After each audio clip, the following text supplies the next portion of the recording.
In this video, I'm going to be building the 1/144th scale B-1B Lancer by Academy. I recently went down a rabbit hole of watching videos of these taking off in the UK and felt pretty inspired to build one. Alongside the kit, I've got two aftermarket sets, resin wheels and 3D printed nozzles. The nozzles are from Wolfpack and the wheels are from Armory, and they both look really nice. The Academy kit for the most part is really nicely detailed, with some concessions being made because of the scale. You have the option of a payload and a wheels up or down configuration. Some of the detailing is really fine, like the wiring in the bomb bays. It's nice to see a kit like this come with ordnance for the bomb bays too. There are a few options, and this will come in handy if you want to display the bomb bay doors open. The kit also features some really nicely slide molded parts. The tail section comes in one piece. This should help to minimise any annoying seams to clean up. Let's just quickly compare the kit parts and the aftermarket parts I bought. The wheels are a nice upgrade with lettering around the tyre rims. And on the rear side, what I believe to be the brake clusters are moulded really nicely. Definitely a jump up in quality. The nozzles again are a lot more refined than the kit parts. Not only are they thinner, but they have a lot more detail. Excellent! There's only one transparent part in this kit, and it's nicely moulded and it's crystal clear. This is complemented with a really nicely set of printed cartograph decals, and as a small bonus, a Canopy mask set. I'm James and you're watching LPJ Models. Let's get on with the build, shall we? Like with most aircraft builds, the construction starts with the cockpit. Now, there aren't many parts for this, just one, so let's remove it from the sprue, clean up any nubs with some sanding sticks, and move very swiftly on to putting some paint on. All the parts in this build were primed with MRP Black Surface Primer, and the airbrush I'll be using is my Harder & Steenbeck 0.15 Infinity CR. After a little bit of research, I discovered that RLM 75 was a good match for the interior. So for the solitary interior part, I used RLM 75 by MRP as a base colour. The seat was then picked out with a light grey mixed from Vallejo colours. Again, this was just eyeballed from reference pictures. I also found some reference images where the seats were red, and I liked it, so I painted the seats red. These were painted with Vallejo Dark Vermilion mixed with a touch of black. I then used some Darkstar Midnight Shroud to add some depth to the cockpit. This is a pre-mixed, very dark wash. I find it great for really small areas like this. To finish up this little section, I applied the console decal using VMS Decal Set and Fix and Decal Softener to set the decal into position.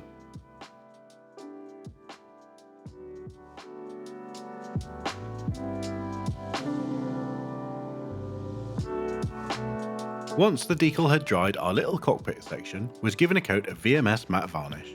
The cockpit was then glued in place onto its mounting pins. The instructions in the kit don't tell you to add any nose weight, but I know many people have been burnt by this before, so I decided to add some. For this, I used some small ball bearings and some UV cure resin to glue it into place. I didn't want any of these BBs coming loose, so I thought this would be a great way of keeping them locked down. Because this UV resin is quite messy and sticky, I tried very carefully to keep it only in the places where I wanted it. But if you do use it and get any excess anywhere, you can use alcohol to clean it up. And of course, this UV resin was cured with my UV flashlight. The wings do have a built-in swivel mechanism, which comprises of this gear part on a peg, butting up against a plastic part. The instructions tell you to glue your wings onto this part directly, but to make painting easier, I left the wings off. And with all the internal structures finished, it was time to put the fuselage halves together. Now, as I mainly do First and Second World War aircraft, the idea of a top and bottom fuselage system is novel to me, but I can see why in modern aircraft it's used quite a lot. I used my VMS fast setting styrene cement, firstly dropped in all the locator holes and then along the edges. The fuselage halves were then popped together and my glue was run again along the seams. These parts did need a bit of pressure to make sure they fit properly. Annoyingly, the seam at the front of the aircraft looked like it was going to be a bit of a nightmare. But before I tackled this, I just wanted to pop the wings in place to make sure they fit well. Call me childish, but I do love moving parts. Anyway, let's get back to that seam. First up, the seam was attacked with a sanding stick that was around 400 grit, enough to wear some of that excess that was sticking out.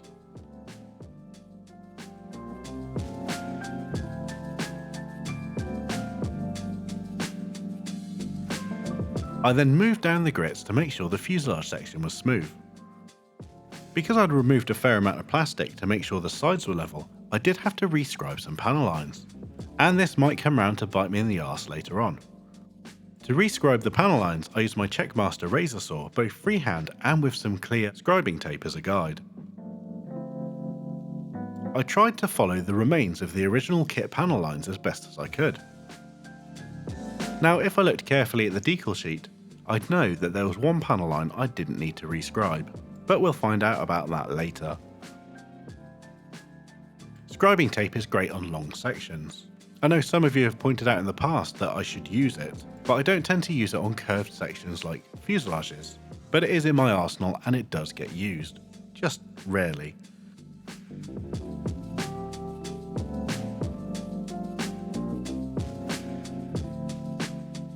And after a few light passes, it was time to peel that tape off. Looks good. Most of the dust was removed from the surface with an old stiff toothbrush, but any remnants will be blended in with this step. To slightly soften the panel lines to match the original kit ones, they were all given a careful brush over of VMS styrene cement. I'm not a big scriber, but I don't think I did too badly. The real acid test will be when the paint goes down. Before I closed up the engine nacelles, to make sure no plastic was visible on the finished model, I primed them in black. The grey will be painted when they're closed up. These were then carefully glued together, and annoyingly these had another seam I had to fix. Also, some of the panel lines on the engine nacelles were fairly vague, around the join area, not the top and bottom. So I did have to go and do some scribing again once these were glued together. Not the end of the world, but a tad tedious.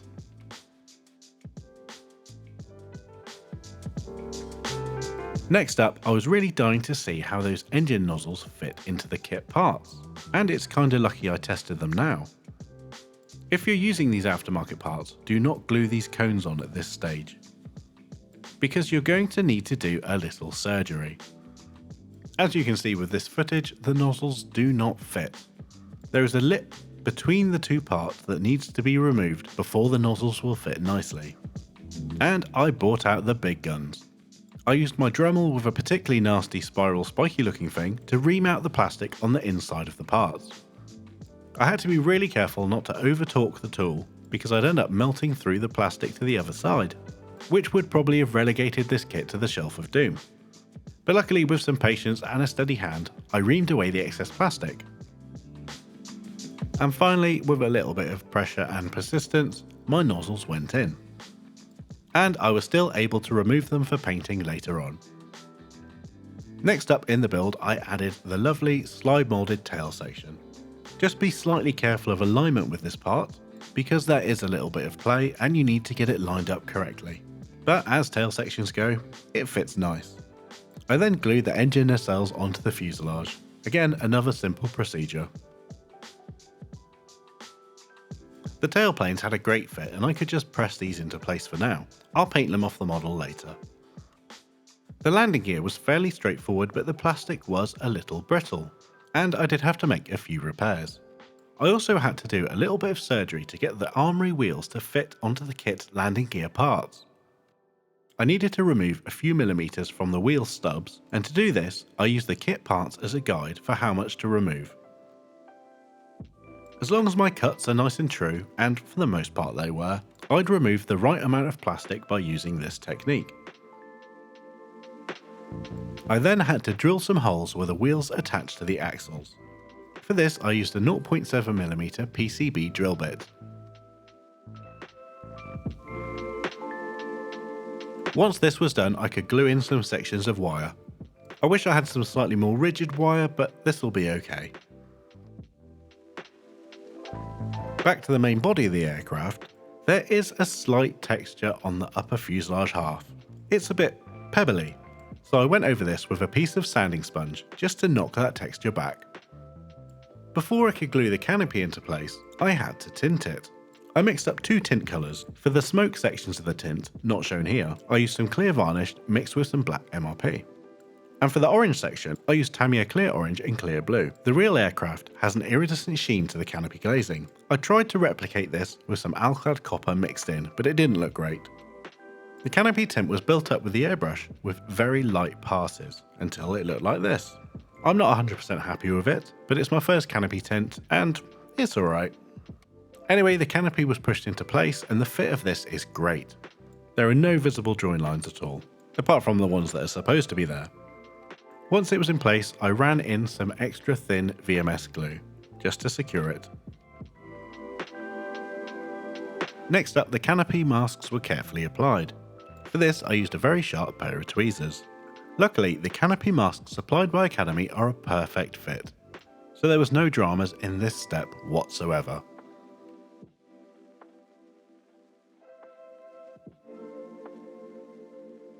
With all that building and prep work complete, it was time to start some painting.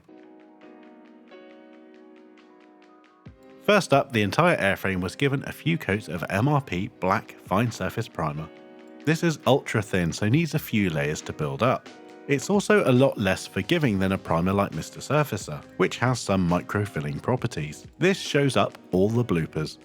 So having a perfect or as close to perfect as you can get underlying finish is key.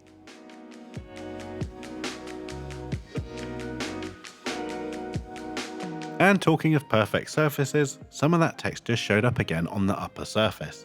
So once more I got out my sanding sponge and started to sand. And then it was time to reprime. You can see by the patchy appearance of the primer that there was still quite a lot of texture to sand away. But I think I got most of it.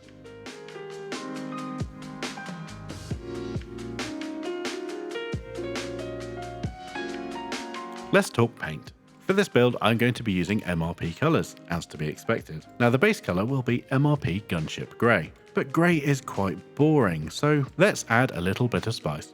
Alongside MRP Gunship Grey, I'm going to be using MRP RLM 75, MRP Dark Gunship Grey, I'm gonna stop saying MRP now, RLM 66, RLM 02, RLM 81, RAF Blue Grey, and finally RAF Dark Slate Grey. All of these colours will be used underneath the main paint job to add a ton of visual interest and hopefully make the grey a lot more lively. And while I did choose a fairly wide variety of colours, greys, blues and browns, they all have a similar tone to that initial Gunship Grey. Each of these colours were painstakingly built up on all of the different panels of the aircraft. This was entirely free-handed, and to do this I kept the airbrush close and I kept the pressure fairly low, around 12 to 15 psi. I'm really hoping that all these different shades give me a great finish. And also for more visual interest and tonal variation, these were built up in a black based manner, letting some of that black paint show through to add some more shading and contrast.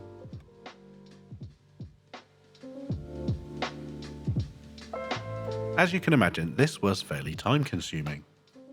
And it took a couple of days and a couple of sessions to build these colours up. I have seen plenty of people who do modern aircraft use techniques like this, so I kinda wanted a slice of that action.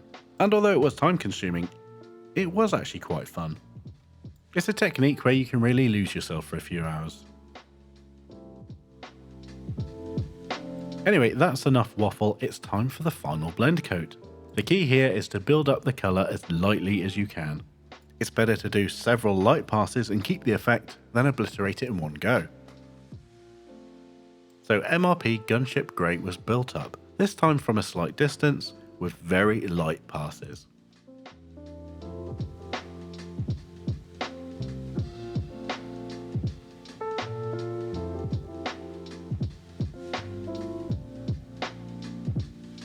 With each subsequent layer, the opacity of the grey is built up.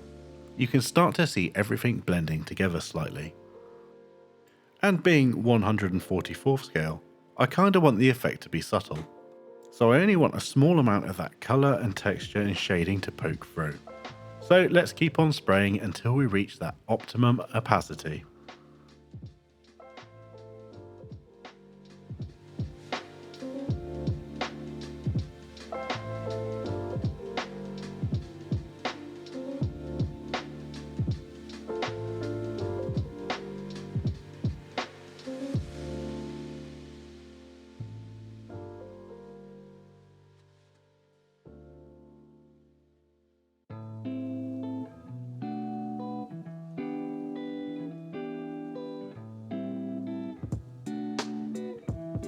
And I think we're pretty much there. One thing to remember is sheen exaggerates these effects, so with MRP being slightly glossy, I'm going to stop one stage before I think I need to. Before I did the fuselage, I painted the wheelbase with MRP white.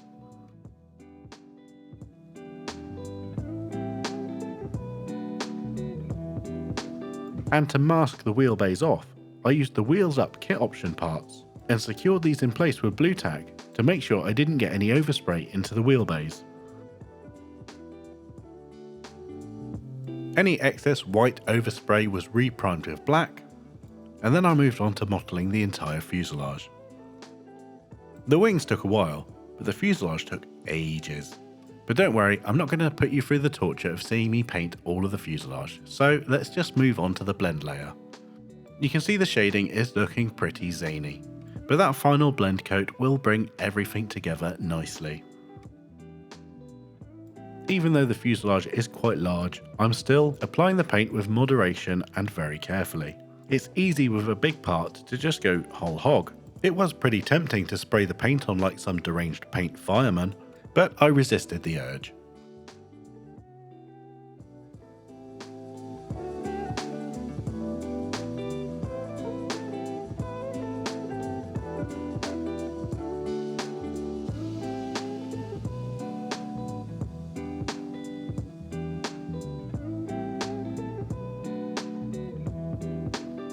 A few sections of the aircraft needed a lighter grey, so I mixed up a lighter grey with MRP colours. I don't exactly remember what it was, but quite likely I added some white to my gunship grey.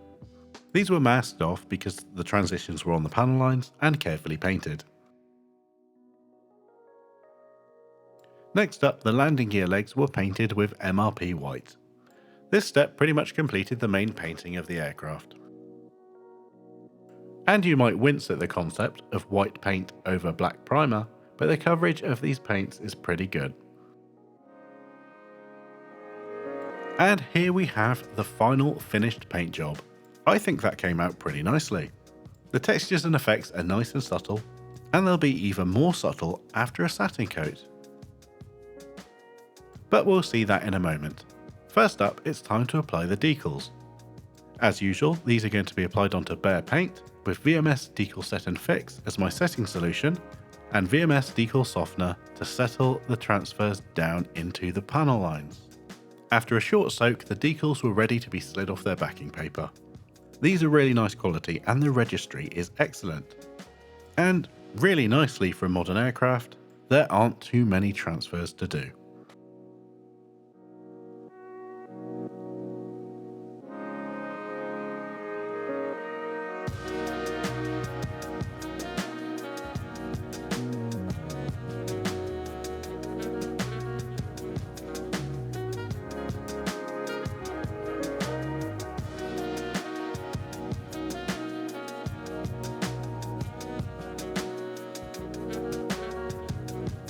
It was at this point I discovered the second major blooper I'd done with this aircraft. Do you remember those rescribed panel lines from earlier?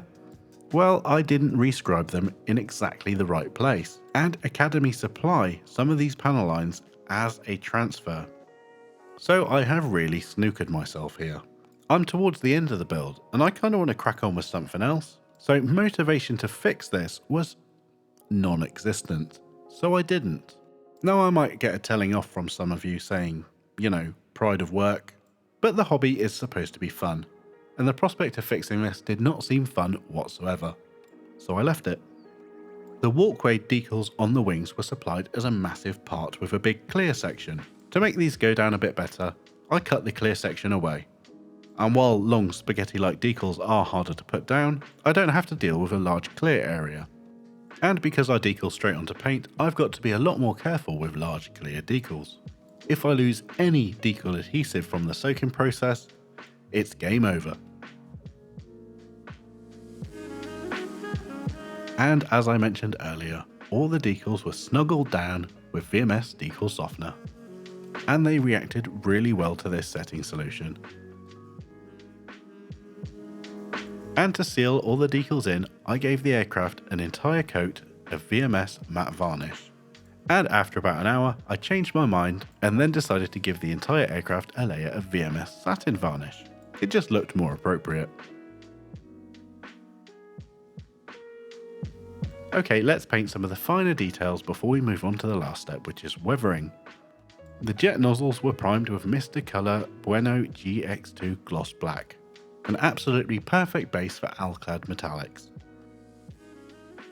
For the main colour on the nozzles, I used some alclad magnesium mixed with a drop of pale burnt metal. I then used a Molotov chrome marker to paint the raised sections, which are more shiny on the real thing.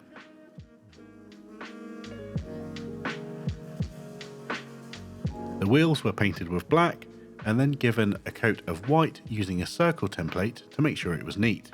I went back and tidied these up with some acrylic black Vallejo paint.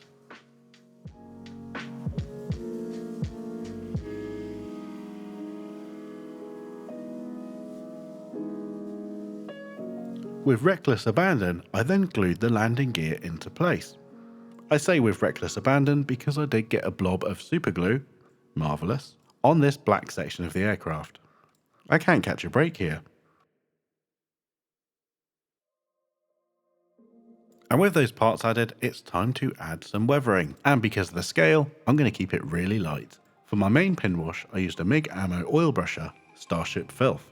This was mixed with VMS Universal Weathering Carrier Light and dropped into all the panel lines. I didn't want a panel line in black because it would be too stark, and some of these aircraft had a dusty kind of appearance, so I thought it was the ideal colour. I then used Abteilung 502 Shadow Brown to pick out the details on the jet nozzles. This shadow brown gave the jet nozzles just enough contrast in this scale. Next up, I used some of that shadow brown again, but this time to pick out a few random panels all over the main airframe, just to add some variation to that initial overall pin wash. It looks like I'm getting tide lines here, but that's just the thinner, and when it evaporates away, only the oil in the crevices and recesses remain. Usually I'd go mad with oil paints at this stage, but because I did so much prep work with the paint, I didn't think I needed to. So I added a wash to the wheels and peeled away the canopy masks. That is so satisfying. And I think the colour came out okay too.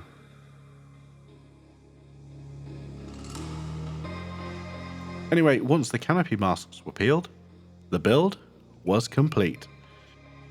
Before we get into the final gallery images, I'd like to give a huge thanks and shout out to my supporters on Patreon. Your support means a lot and I really appreciate it, so thank you guys very much. And so my first modern aircraft for a very long time is complete. It's not something I'm going to be doing a lot of, sadly, but it did scratch a temporary itch. Let me know what you think in the comments below, and don't forget to subscribe if you haven't already. I'm getting a lot closer to 50,000 subscribers, and that's pretty exciting. So in the words of every cliched YouTuber out there, smash that button. Sorry. Anyway, I'm James from LPJ Models. Thank you for watching.